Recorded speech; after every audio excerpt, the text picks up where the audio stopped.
अबे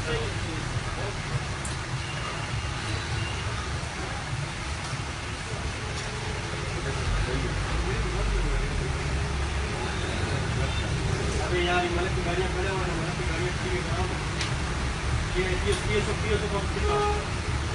government school के सामने गवर्नमेंट स्कूल